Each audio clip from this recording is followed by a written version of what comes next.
You tell me Rich left a will and testament, but I don't even hear about it until several months after he died.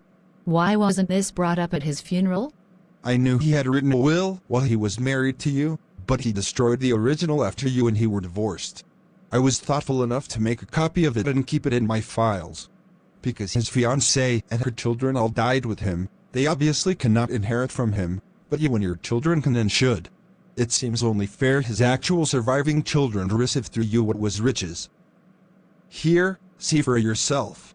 This is the copy of the will, the only surviving record of Rich's intentions regarding his estate. I see.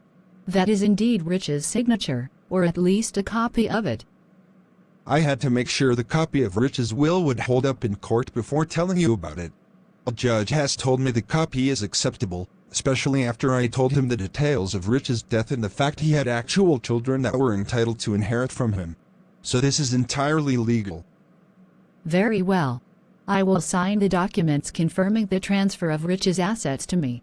But I don't intend to keep any of them. I want to sell them to raise money for me and my children in the town we live in. This house may be difficult to sell.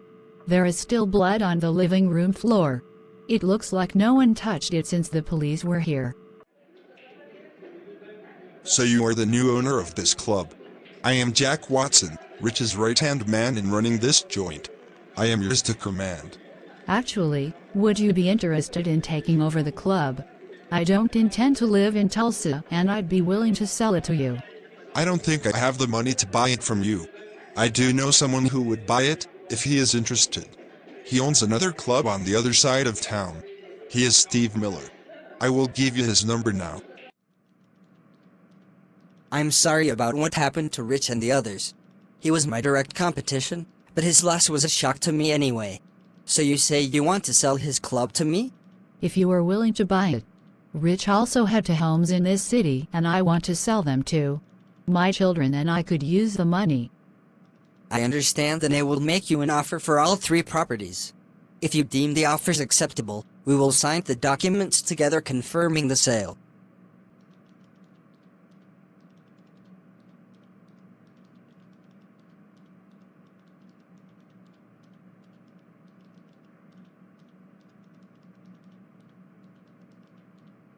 I am so thankful that the deals went so smoothly. So what is the next step? Are we going to purchase an actual church building for the UU Fellowship? I don't think we have enough members to justify such a purchase. We might have enough, if we admit most of the former Baptists who defected from Reverend Owen's church. We don't even know most of those people.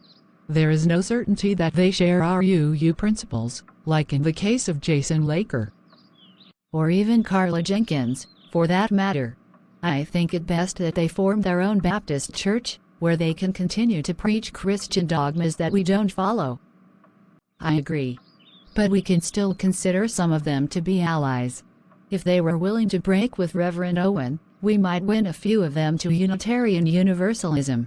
I find it ironic that we seem to be as focused on proselytizing as Christian bigots. That's not true. We don't reject and scorn people who are not UU like us.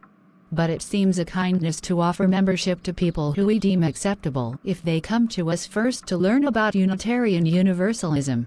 I think Sandy is on the right track.